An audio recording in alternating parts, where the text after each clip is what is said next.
irmãos? Glória a Deus, aleluia. Aleluia. Deus poderoso. Aleluia. Oh, glória. Pela fé que uma vez me foi dada, para seguir o Cordeiro de Deus, pela graça de Deus enviada, andarei com valor para os céus.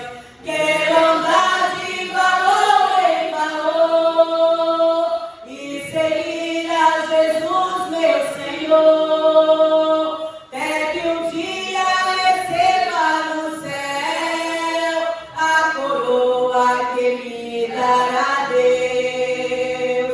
De Deus quero vestir a armadura pra lutar com coragem e valor, pois aqui a peleja é dura contra as hostes do vil tentador.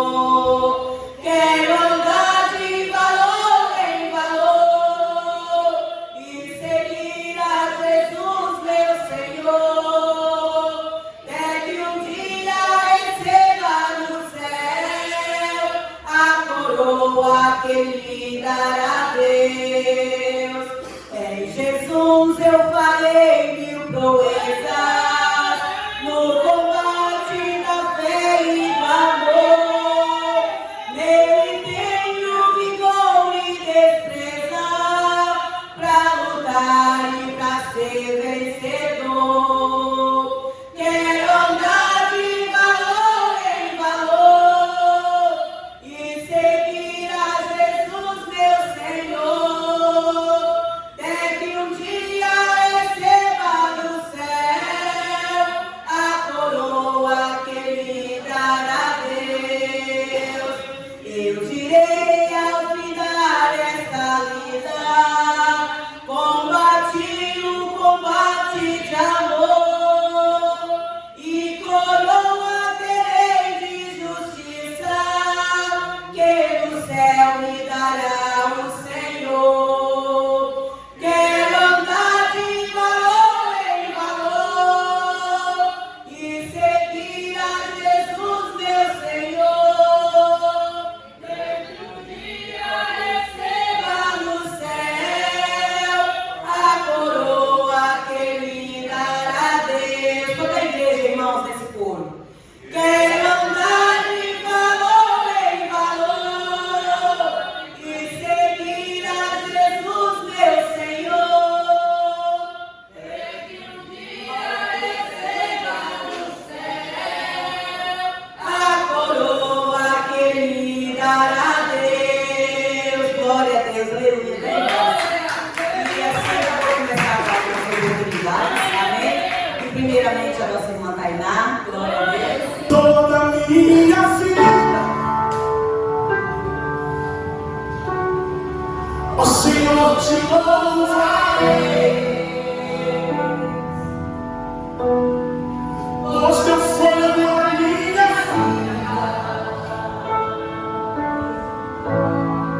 e nunca me cansarei. Posso ouvir a tua voz, é mais doce do que o mel,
Senhor Jesus, amém? Coloca a tua mão sobre o teu coração, amado, minha amada. Esta noite, todos conhecem este louvor. E esse louvor, ele tocou muito na minha vida. Ele está sempre, vai estar sempre aqui dentro de mim. Muitos louvores são lindos, fala. Mas esse foi o que Deus preparou para mim na época que eu precisei. Em nome de Jesus. E que aquele que souber, me ajude também. Em nome de Jesus. Senhor, tem misericórdia, meu Pai. Que o Senhor possa, Pai, estar aqui primeiro, Senhor, neste lugar. Em nome de Jesus, eu te peço, Pai. Não deixa, Pai, o inimigo, Pai, parar e calar aqueles que querem fazer a tua obra. Em nome de Jesus. Amém. Jesus. Eu sei da tua vida por aí, não é tão fácil de seguir, mas avante você tem que ir. Jesus é que te ama e te quer bem, chuvas de bênçãos ele tem pra te dar.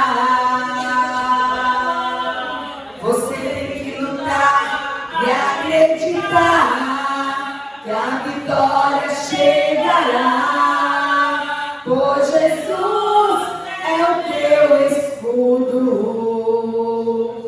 Então levante e use a sua fé, porque Jesus contigo é, e nele você pode tudo. Não pense que sua vida acabou.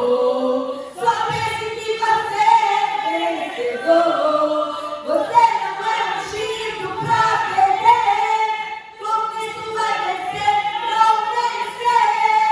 Não pensa que a vitória nunca vem, porque a vitória pra você Deus tem. Se o Davi em sua frente está, Deus sabe o caminho destino. E você vai passar e cantar de lá. Só o Senhor é Deus. O mar vai se fechar e exterminar os inimigos teus. E você vai passar e cantar de lá. Só o Senhor é Deus. O mar vai se fechar e exterminar os inimigos teus. Não pense que sua vida acabou. Só pense que você é vencedor.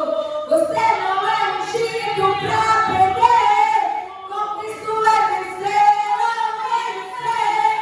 Não pense que a vitória nunca vem, porque a vitória pra você Deus tem. Se o mar da vida em sua frente está, Deus abriu o caminho destino. E você vai passar e cantar de lá. Só o Senhor é Deus. O mar vai se fechar e exterminar os inimigos teus. E você vai passar e cantar de lá. Só o Senhor é Deus. O mar vai se fechar e exterminar os inimigos teus. Amém? As palmas do outro Senhor, porque Deus tem irmão, eu gostaria de dar uma oportunidade também para o irmão Davi. Amém? Glória a Deus. Aleluia, Jesus. Glória.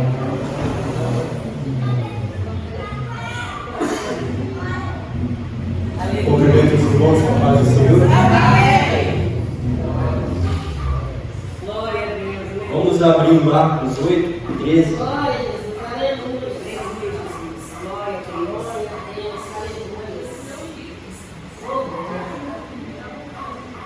O título é A Segunda Multiplicação dos Pães e Peixes.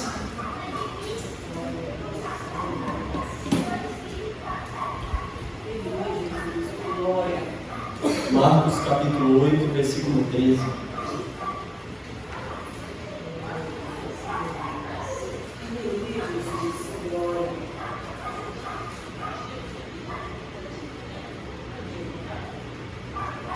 Está escrito assim: e deixou-os, tornou a entrar no barco e foi para o outro lado.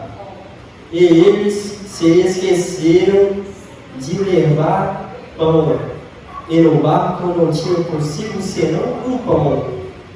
E ordenou-lhes, dizendo: olhai e guardai-vos do fermento dos fariseus e do fermento de Herodes. E arrasavam-se entre si, dizendo: é porque não temos pão.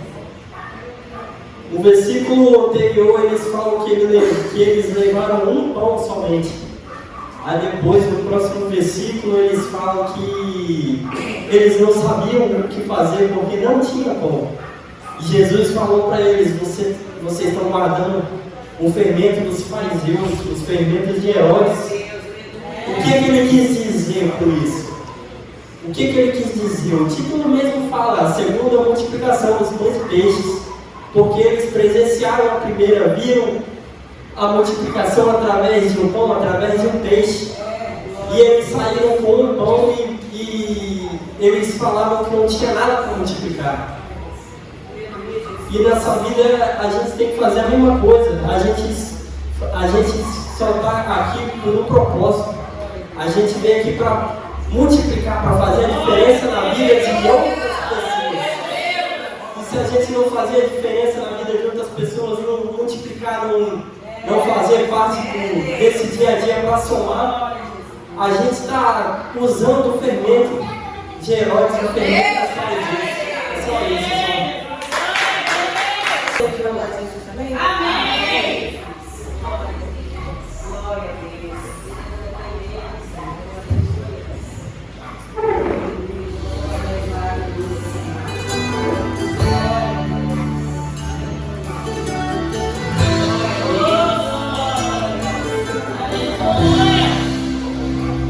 Senhor, porque o Senhor vai eterno, estou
Que possamos deixar o Senhor trabalhar do jeito dele nas nossas vidas, né?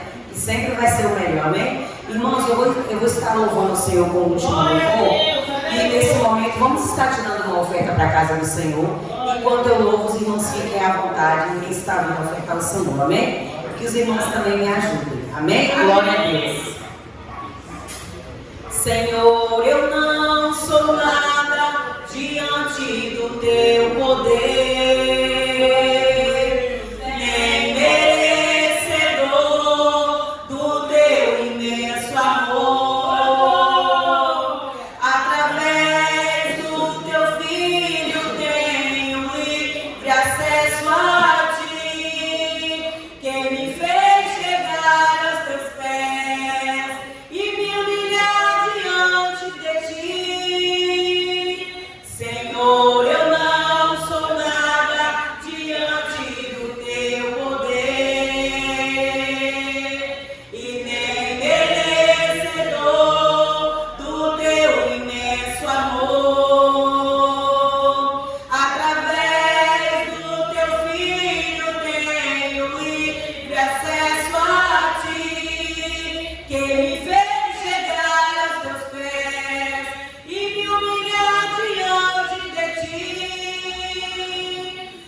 Completa a igreja com a paz de Jesus, amém? Amém. Vamos colocar de pé, fechar nossos olhos para receber a palavra, o alimento dessa noite. Senhor, meu Deus, estamos aqui, meu Pai. Te agradeço por todos os louvores que foram entoados a Ti, meu Pai. O Espírito Santo já vem falando nos corações, já vem preparando a terra, preparando os corações para que a palavra, para que o Espírito Santo venha de encontro para os seus filhos, Pai. Que essa semana seja uma semana abençoada, Pai. Que através dessa palavra que a gente possa ouvir nessa noite, que a gente possa usar na frente do Espírito Santo, possa agir na nossa vida, Pai. Deixe que a palavra entre no seu coração. Amém?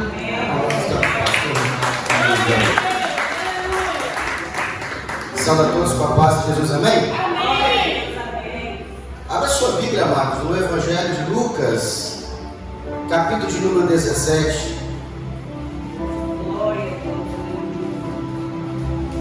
Versículo de número 20. Louvado seja o nome do Senhor. Bom estarmos na presença de Deus.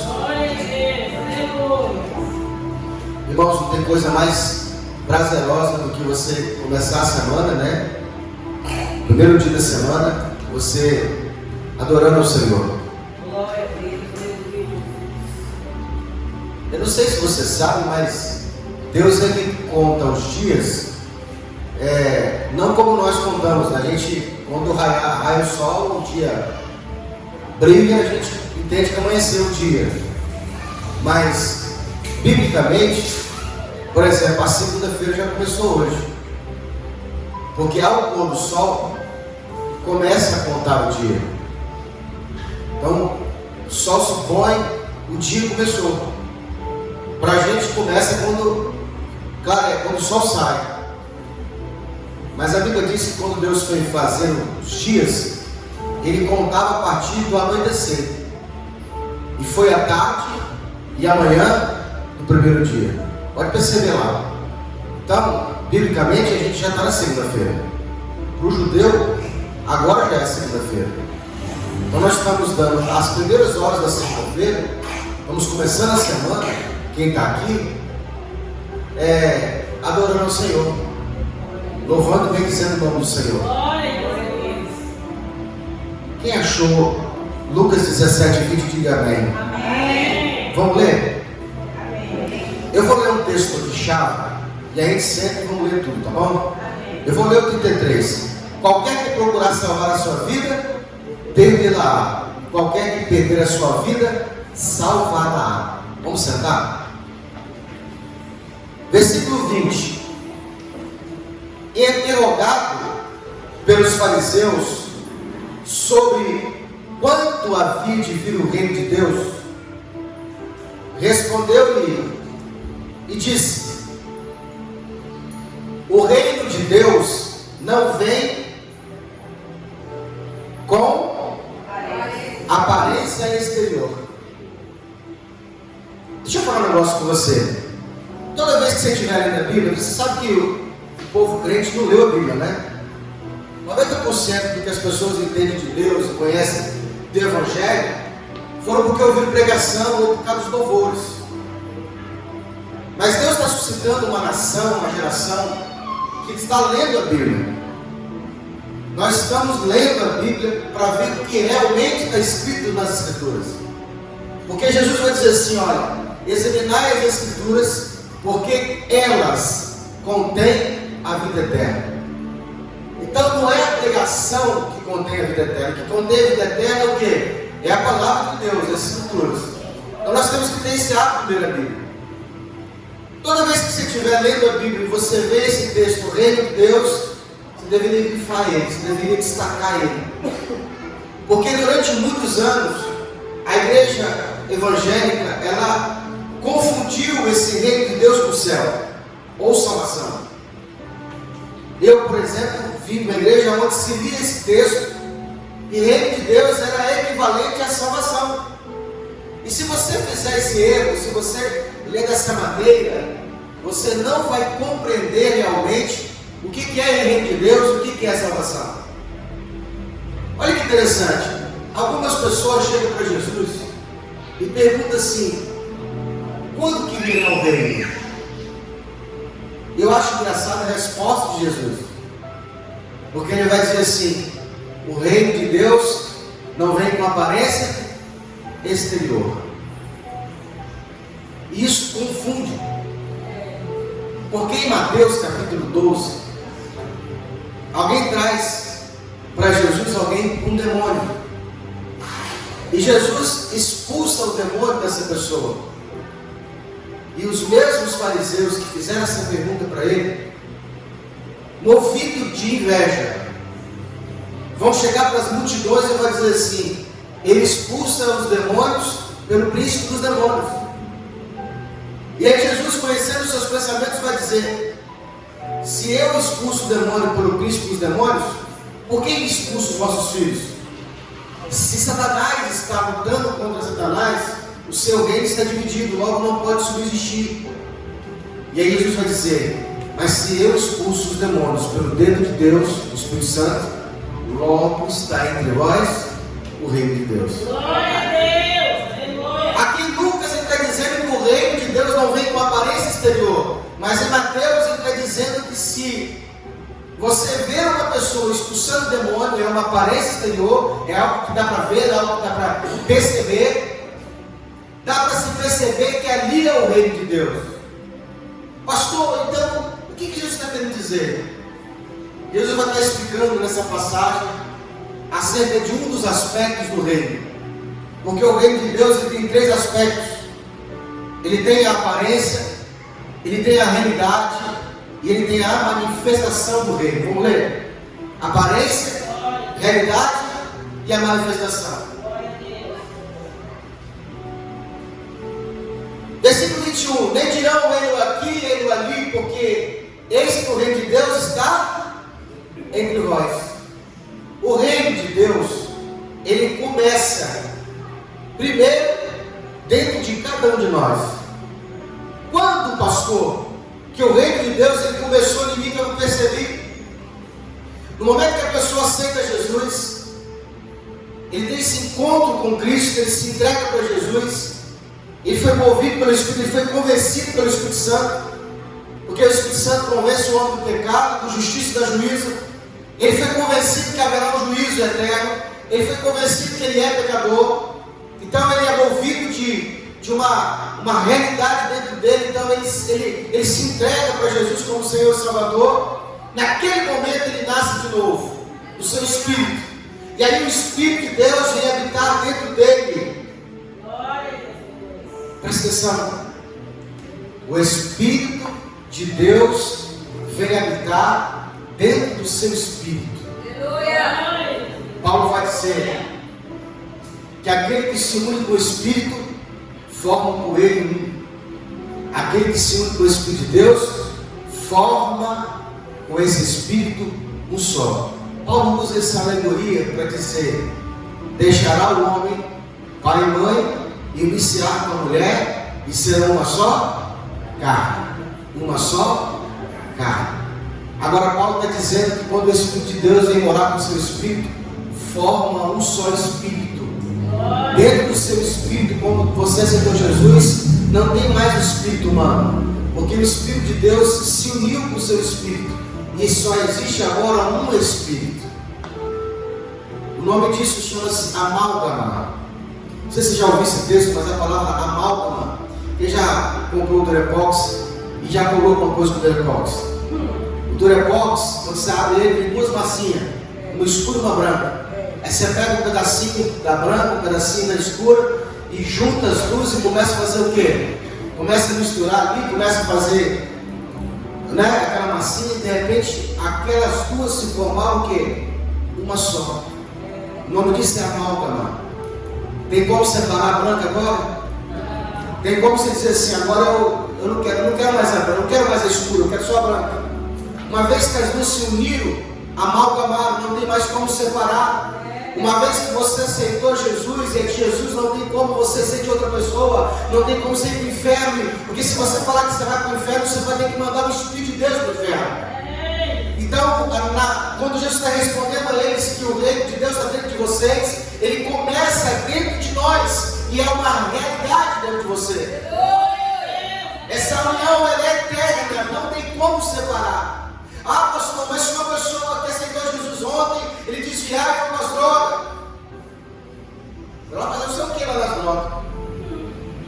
Porque lá nas drogas, lá na Cracolândia, lá no fundo do poço, o Espírito de Deus está dentro dele. Vai todos os dias dizer para ele: aqui não é seu lugar, vai para a minha casa. Quem nunca fez trabalho na Cracolândia, lá você vai encontrar ex-presbítero, ex-pastor, ex-diácono, ex-profeta. Você só não encontra uma coisa: ex-filho de Deus. Porque uma vez filho de Deus, ele é sempre filho de Deus. Porque o carro, ele pode ter perdido, a identidade, ele pode ter perdido, mas ele tem uma referência: o Espírito de Deus dentro dele. Sabe o que é isso? A Então, nós temos que entender que esse reino, a realidade do reino, ele já começa dentro de você. Não tem como escapar. E Jesus vai dizer, olha, não fique tentando achar o reino ali ou aqui. Tipo assim, qual igreja é o reino de Deus? Qual placa? A Maranata? A Assembleia? A Tissemacá? A Caiós? A Luz e Vida? Qual igreja? Qual placa visível ao reino de Deus? Jesus vai dizer, não, o reino de Deus, ele não está em placa, ele não está em aparência. Ele começa dentro de nós. Porque o Espírito de Deus que está dentro de você representa o começo do reino. A realidade, porque ainda para as pessoas que estão fora não tem realidade. Mas na sua vida é realidade. Pode não ser para o seu vizinho, pode não ser para o seu padrão, pode não ser para as pessoas da sua rua, mas eu tenho certeza que para você o reino é a realidade. Porque tem muita gente que acha que a gente veio aqui dar dinheiro para o pastor. Tem muita gente que acha que o pastor veio aqui pegar o dinheiro dos irmãos.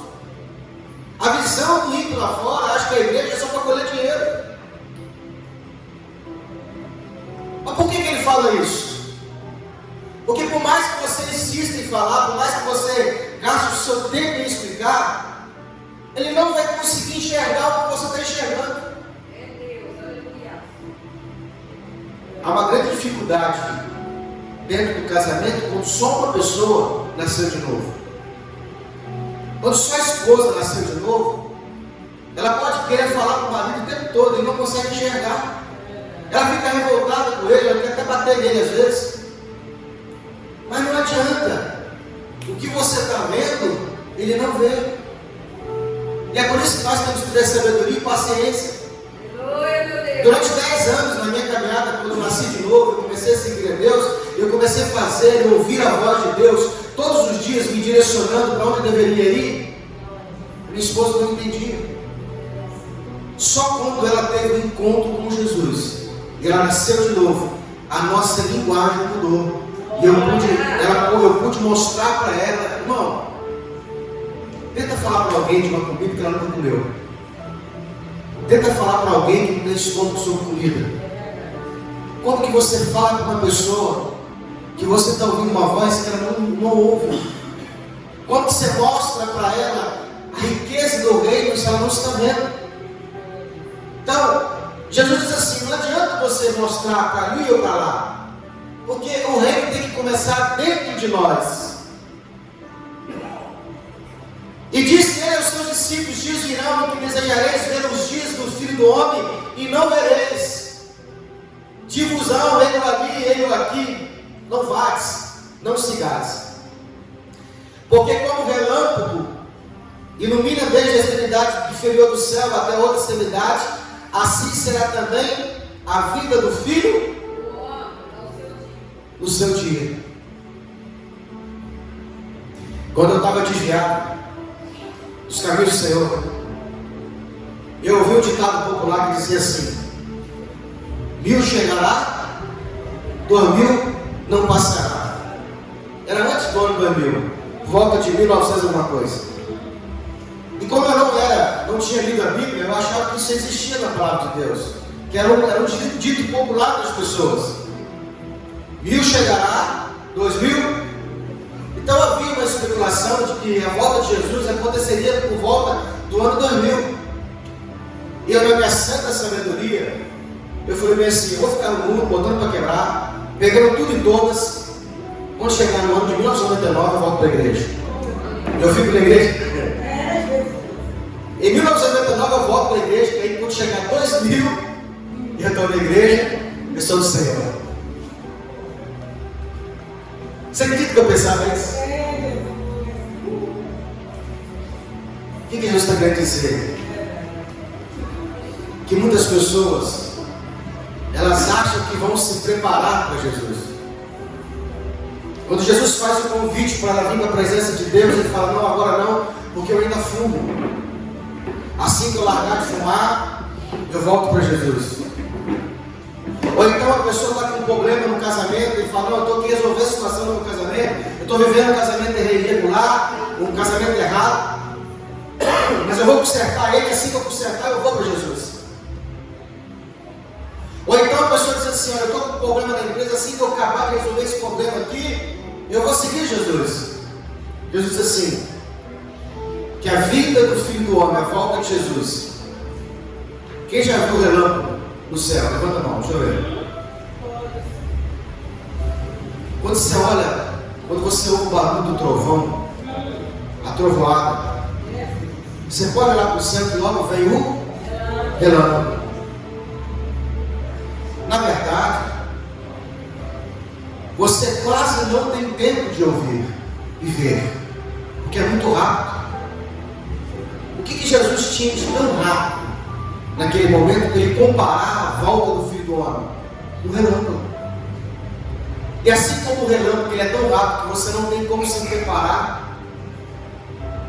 Muitos estão achando que vão se preparar para Jesus na hora que ele voltar. Na hora que estiver perto da volta de Jesus, eu vou pegar firme, eu vou me entregar. Não vai dar tempo. Porque eu tenho que estar preparado hoje. Eu tenho que estar pronto hoje. Eu tenho que estar desapegado hoje de tudo.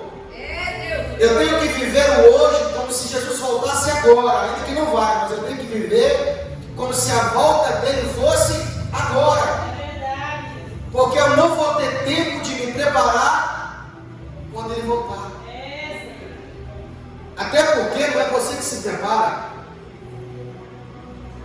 Você pode se aprontar. Se preparar não. Porque Apocalipse diz que a noiva aprontou as suas vestes. Ela costurou as suas vestes.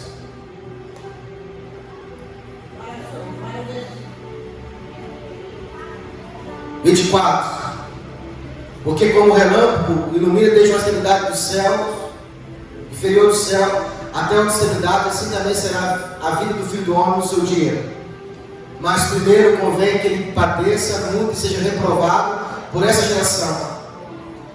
E como aconteceu nos dias de Noé, assim também será nos dias do Filho do Homem. Comiam, bebiam, casavam, descasavam, até o dia em que Noé entrou na arca. Pastor, é pecado comer? É pecado beber? É pecado casar? É pecado descasar? Não. Mas o que essa passagem está mostrando é o seguinte: é que quando Noé avisou acerca da arca, o porquê dele estar construindo uma arca, porque Noé, a Bíblia diz, pregoou. Noé foi um pregador da palavra de Deus. E ele avisou que Deus havia lhe dito que o mundo acabaria em águas de um dilúvio. E as pessoas na época de Noé não se importavam com a pregação. E naturalmente eles faziam o quê? Viviam no dia a dia. Comiam, bebiam, compravam, vendiam, casavam, descasavam. Até que veio o dilúvio.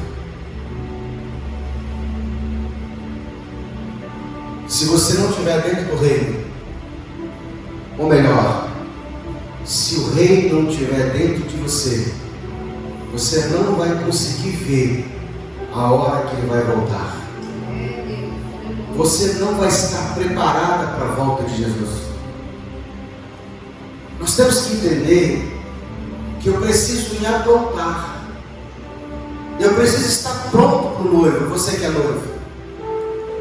Eu fico observando quando a noiva está perto de casar, que nada mais importa para ela, a não ser o dia do casamento, o encontro dela com o noivo, a preparação do vestido, a preparação da festa, a preparação do buquê, a preparação da cerimônia. Quanto mais perto vai chegando a cerimônia de casamento, nada mais importa, a não ser aquele dia.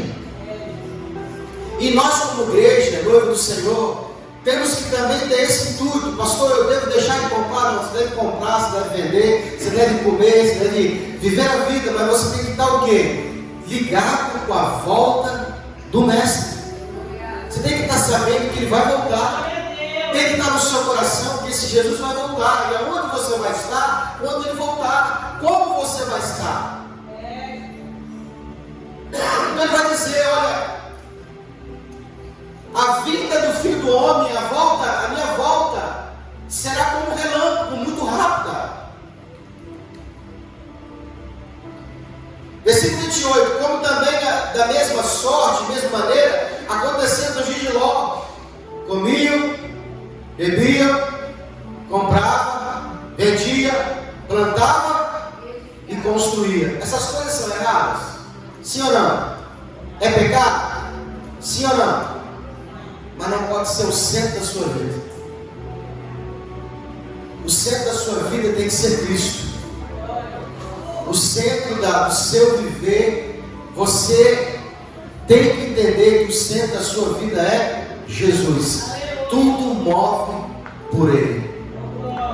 Eu como por Ele, eu vendo por Ele. Quando eu como, quando eu bebo, quando eu me divirto, tudo seja para a glória de Cristo. Não tem como você tirar Jesus da jogada.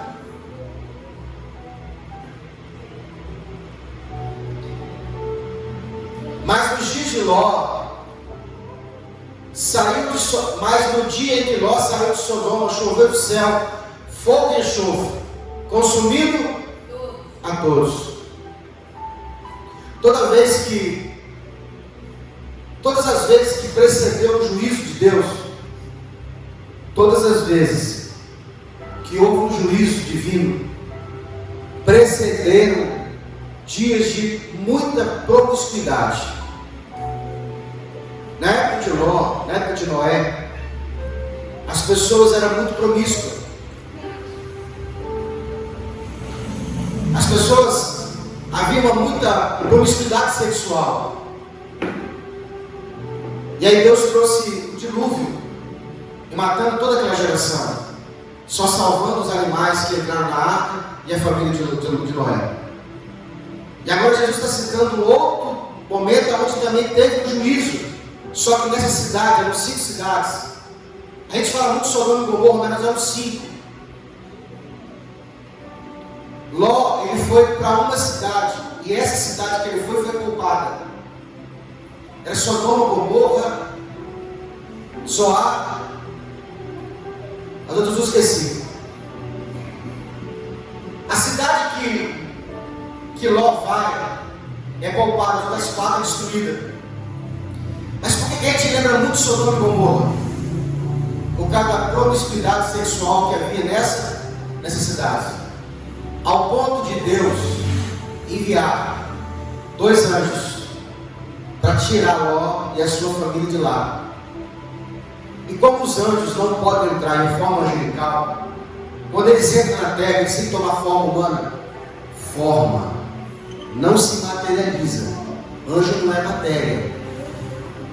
Tem gente que fala que o anjo materializou, o diabo materializou. Não, eles são espírito. Espírito não toma matéria. Matéria é uma coisa, espírito é outra.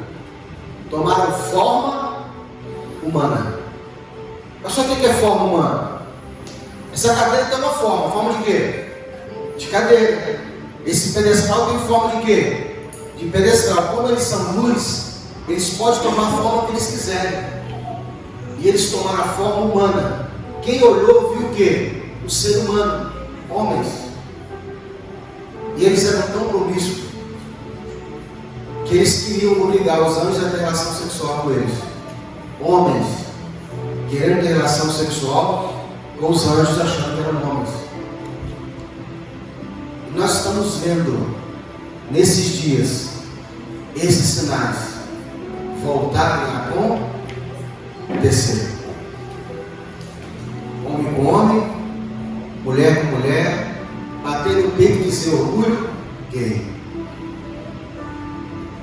Pastor, o que é isso? São os sinais que Jesus está perto de voltar.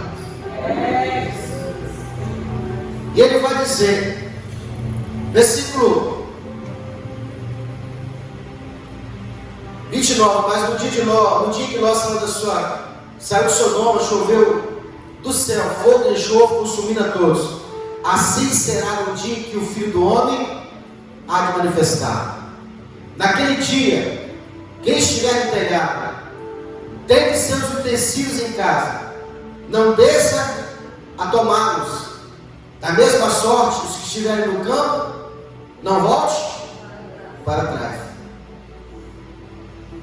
Não vai dar tempo.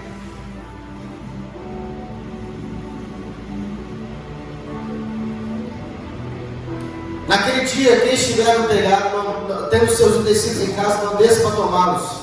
Da mesma sorte, os que estiverem no campo, não volte para trás. Lembraram da mulher de Ló. Qualquer que procurar salvar a sua vida. Esse texto aqui não está legal. O original não fala assim. O original diz assim, ó: aquele que amar a sua vida, perdê-la. Pastor, o que é amar a vida? Quando o Espírito de Deus toca no nosso coração para vir para a casa de Deus, e existe um conflito dentro de nós, porque a sua carne ela não quer Deus, tem que entender isso. E aquele desânimo, aquela preguiça, aquela dor de cabeça, aquele sono que vem na hora do culto, é a sua carne, a vida que tem na carne, dizendo: vai hoje não, semana que vem você vai. Deus entende. E aí você fala: não, você poupa a sua carne e não traz ela para adorar a Deus. Naquele momento você está amando a sua vida. Todas as vezes que Deus te pede algo, porque muitas vezes aquilo que Deus pede você não quer fazer. Boa parte das coisas que Deus nos pede a gente não quer fazer, porque nós somos chamados para sacrificar a Deus, e sacrifício é algo que nos custa muito, e o ser humano não está preparado. Se você não tiver no Espírito, você não consegue obedecer, e vai ter decisões que vão ter que tomar, em que a sua carne não vai querer, e você vai ter que odiar a sua vida para obedecer a Deus. Eu lembro um dia que Deus falou comigo assim, uns 4 anos atrás, nós tivemos um programa aqui na igreja, e o meu coração se azedou de tal forma que eu falei assim: servir a Deus sim em qualquer lugar. Estou fechando a porta e indo embora. Ninguém gosta de mim mesmo, o povo lá gosta do outro. Irmão, eu vim decidido, vou fechar tudo e vou embora. Eu cheguei em casa, uma voz me esperava. E a voz dizia assim: posso te pedir uma coisa? Fica. Eu falei: não. Que a gente culpa Deus dos fracassos. Na cabeça da gente vem assim: poxa, se Deus era comigo, o que deu errado? Jesus, é sempre assim. Irmão, eu não sabia na hora, mas descobri que deu errado até para Deus. Que colocou Adão e Eva no jardim, no paraíso, deu errado. E Deus não desistiu nem de Adão, nem de Eva, nem de nós. Porque muitas vezes Deus fez tudo para dar certo na sua vida, na minha vida, e deu errado. E não porque Ele não quis, foi porque nós atrapalhamos Deus. E o Senhor falou comigo assim: fica. Eu olhava para aquilo que tinha dado errado. Nós tínhamos aproximadamente umas 35 pessoas na igreja. Essas 35, acho que ficou 5, 30 foram embora. E eu só consegui olhar para as 30. Mas é por isso que a Bíblia diz que Deus não olha como olha o homem. Deus olha diferente, porque o homem olha a aparência e Deus olha o coração. E Deus estava visitando o coração de simplificar. Deus falou assim: não olha para as que estão saindo, fica para as que estão ficando. Glória a Deus, aleluia. Meu coração não queria, a minha carne não queria. E eu já não sou um filho, sabe, perfeito. Tem uns vacilos que eu dou de vez em quando com Deus aí. Mas eu decidi pelo menos ser um filho obediente. Eu falei assim: uma coisa eu sei, Eu até posso não ser um filho perfeito, eu posso vacilar, e eu dou uns vacilos feios com Deus, mas eu não quero ser um filho desobediente. E eu procuro com o Senhor, todas as vezes que Deus me pede algo, obedecê-lo. Vou contar para vocês uma experiência que aconteceu comigo essa semana, vocês vão ficar impactados. Como que Deus te move, como que Deus te fala, como que Deus te orienta. Semana que vem eu vou contar. Vocês me cobram para eu não esquecer. Pastor, que negócio que você falou que ia contar? Falei com a minha esposa, eu fiquei surpreso com Deus. E se você ouvir a voz de Deus, irmão, você vai só se dar bem. Mas existem 5 vozes dentro de nós que ficam o tempo todo falando. A voz do diabo que fala pouco, a voz de Deus que fala muito pouco, a voz da carne fala muito, a voz da alma fala pouco também, e as vozes externas. Sabe aquelas pessoas que não cuidam da própria vida e querem cuidar da sua? Gente que nunca deu certo na vida dela e quer dar conselho para você. Vamos fazer o seguinte: cuida da sua, cuida da minha. Tem um monte de gente aí que está todo estourado, todo arrebentado, mas ele tem tempo para cuidar da sua vida e te dar conselho. Deixa eu te dar um conselho então. Não aceite conselho. Quando você quiser conselho, você compra. Compra uma mentoria de especialista. Compra a mentoria de quem sabe. O conselho só paga. Porque geralmente as pessoas que dão conselho, elas não têm responsabilidade daquilo que te deram. Se der errado, ela fala assim: não tem nada a ver com isso, eu ouvi o que você quis. Então essas vozes você tem que eliminar. Você tem que eliminar a voz da carne, que fala muito com você, e a voz da alma, ela tem que se conectar com a voz de Deus, que também fala pouco e fala baixo. E se você estiver num lugar muito barulhento, por que Deus fala assim? Quando você quiser ouvir a minha voz, entra no teu quarto, fecha a porta em secreto e fala com o seu Deus, que te ouve em secreto, mas quando for te responder, fará publicamente. A gente faz o contrário, né? A gente conta para todo mundo, né? Espalha para todo mundo, fica pedindo conselho para todo mundo e não pede conselho de Deus. Eu fiquei 20 anos, eu não sabia orar. Porque eu orava, eu falava, eu levantava. Um dia o Senhor foi comigo assim, não ficar para ouvir não. E é por isso que você vai ver Jó, um homem que tinha uma maturidade com Deus muito grande, ele ficar 7 dias calado. Sabe o que a pessoa ficar 7 dias calado? Porque é assim que se ouve Deus, é calando as vozes.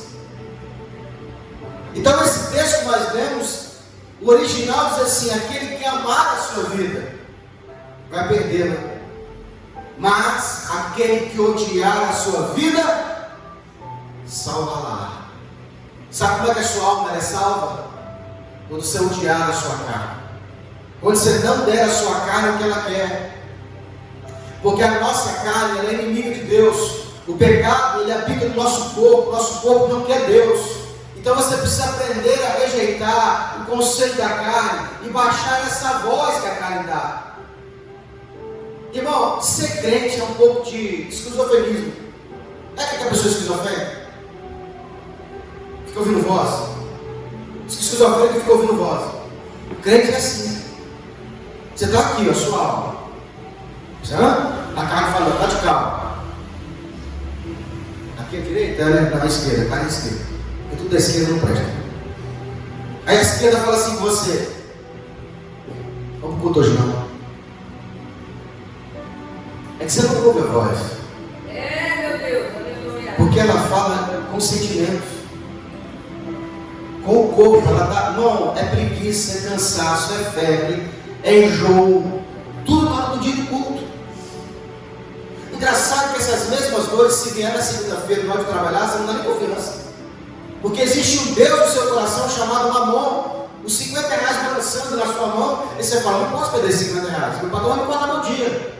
Aí você joga a cruz de pano para dentro, para poder a dor passar, e vai embora, entra no Uber, no ônibus, vai embora.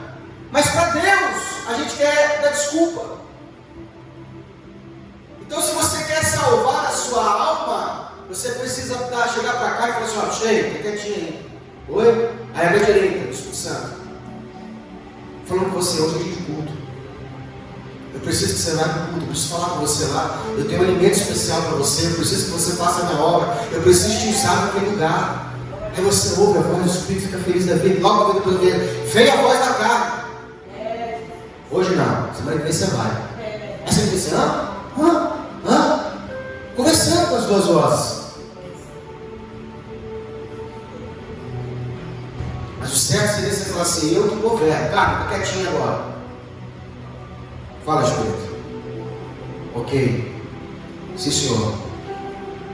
Porque o Espírito de Deus, ele veio para governar sobre a sua alma e lhe dar condição, poder de decisão, força capacitadora para governar sobre a sua carne. Então, o Espírito governa sobre a sua alma e a alma governa sobre o Espírito. Porque o Espírito não pode falar direto com a carne, tem que passar pela alma. Então, nunca que o Espírito de Deus vai colocar na sua carne força para servir o Senhor. A Bíblia diz que os dois se opõem, o Espírito se opõe contra a carne se opõe contra o Espírito, e a alma fica onde? No meio das duas, como se fosse um cabo de força. Então você precisa pedir ao Espírito de Deus força capacitadora para poder dizer não para a carne. Quando somos tentados a fazer algo que é pecaminoso, a carne ela usa toda a sua astúcia, toda a sua força para te impulsionar a fazer o que não pode. E é nessa hora que você precisa pedir auxílio ao Espírito, para que o Espírito de Deus te dê força capacitadora para você dizer não para a carne. Porque quem decide é a alma, é a alma que vai tomar a decisão. O corpo sozinho não pode ir. Ele vai levar você, que é a alma, a fazer a vontade dele. Então o versículo 33 diz, qualquer que procurar amar a sua vida vai perdê-la, e qualquer que decidir odiar a sua vida, salva-la. 34, digo-vos que naquela noite estarão duas numa cama, uma será tomada e a outra será deixada. Duas estarão juntas, moendo, uma será tomada e a outra será deixada. Dois estarão no campo, um será tomado, o outro será deixado. E respondendo, disseram-lhe os discípulos, aonde, Senhor? E ele lhes disse, aonde estiver o cadáver, ali se ajuntarão as águas. No original, urubu. Quando você olha para o urubu voando, o que você entende? O que atrai o urubu para lá? O corpo morto. Tem até uns vídeos no YouTube aí que às vezes não está nem morto, o urubu já está lá. Aquela crise ali, estou esperando aí. É a crise. Mas no geral, no natural, eles vão por causa do mau cheiro. Então ele está dizendo que o que atrai eles é o cheiro. Jesus está dizendo que o que vai atrair ele, ou o que vai atraí-lo a sugar no arrebatamento, no rapto, é o quanto você está cheirando.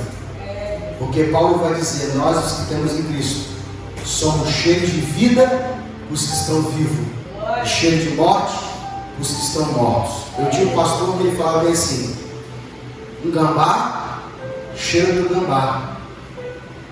Uma pessoa morta atrai outro morto, um vivo anda com o vivo. Tem um ditado popular que diz que quem se mistura com o corpo é a mesma coisa. A sua ambiente, aonde você está vivendo, o seu ambiente dita aonde você vai viver. Aonde você passa o seu tempo, é na igreja, é no Senhor, é na presença de Deus, é para lá que você vai. Mas se seu prazer é na bebida, nessa vida secular, é na orgia, é nas coisas deste mundo, esse mundo está te atraindo. É o que Jesus está dizendo, o que te atrai mostra quem você é.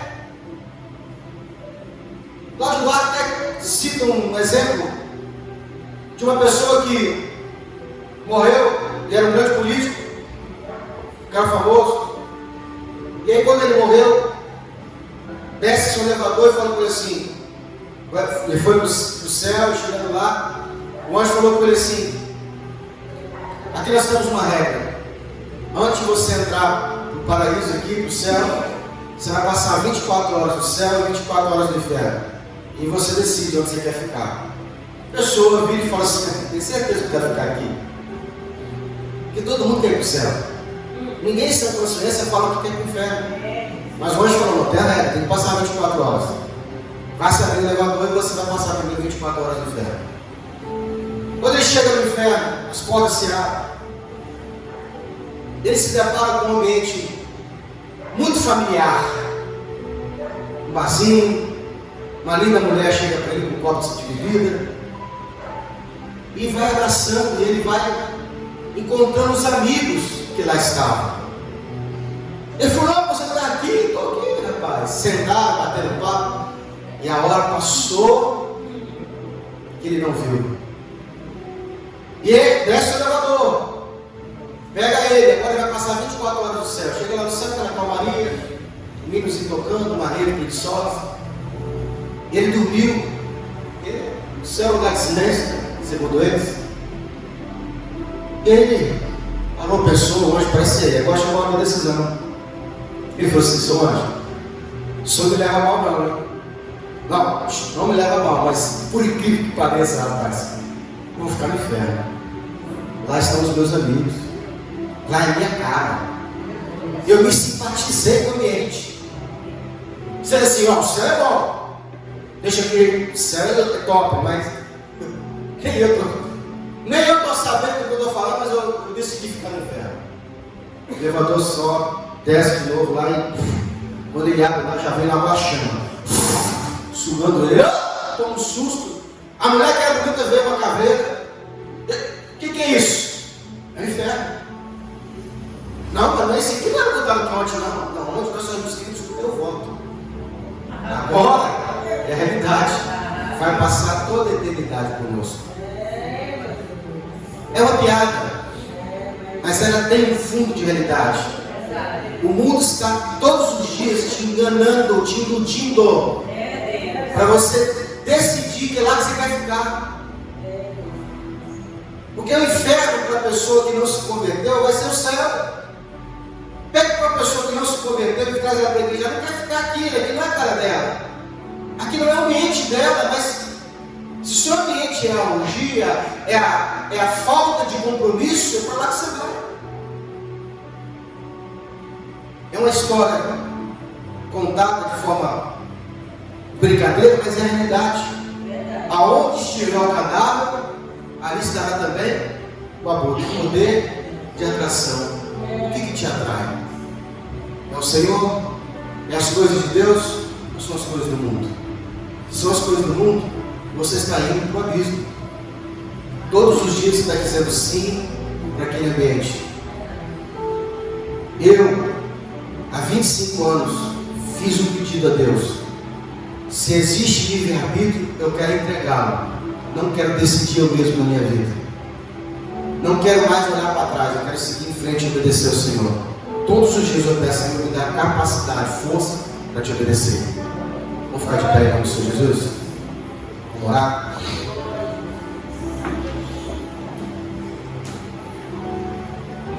Não espere que a sua carne, o seu eu, decida por Deus. E é por isso que precisamos de Jesus, porque Ele é o nosso Salvador. Temos que ter primeiro a consciência de que estamos no caminho errado, ou estamos no caminho errado. E tendo essa consciência, essa clareza, pedir a Deus, Senhor, me bota no caminho certo. E aí Deus vai te colocar no caminho de salvação. Êxodo capítulo 32 diz assim: Ei, o Senhor, eis que coloca os céus e a terra por testemunha sobre vós, a bênção e a maldição, a vida e a morte. Aí o Senhor diz assim: escolha, porém, a vida e vivereis. O Senhor quer que você escolha a vida. Mas para você escolher a vida, você vai ter que rejeitar a sua vida, odiando a sua vida carnal. Senhor, meu Deus, eu coloco nas tuas mãos os teus filhos. Eu agradeço, Senhor, por esse momento, por esse tempo presente. Manifesta o teu poder e a tua graça, nos livra do mal, da força do mal, do poder de Satanás e do poder das trevas. E, Deus, fala conosco no nosso coração e nos dá força para obedecer, ó Pai, todos os dias da tua presença. Deus, que o Senhor Deus possa nos dar capacitação, inteligência e sabedoria para obedecermos plenamente ao Senhor. Que Deus possa, meu Pai, que o Senhor Deus possa fazer, ó Deus, a nossa vida uma vida de honra ao Senhor. E aquela pessoa que ainda não te conhece, que o Senhor Deus possa, meu Pai querido, despertar dela o interesse pela tua obra, pela tua caminhada, pelo teu propósito. Desperta dela, meu Pai, a tua vontade. Em nome do Senhor Jesus. Que o Senhor te abençoe e te guarde. Que o Senhor faça resplandecer sobre ti a luz do teu rosto e tenha misericórdia de ti. Que o Senhor sobre ti levante o teu rosto, te dê a paz. Está ensinado com muitas palmas, louva e agradece o nome do Senhor.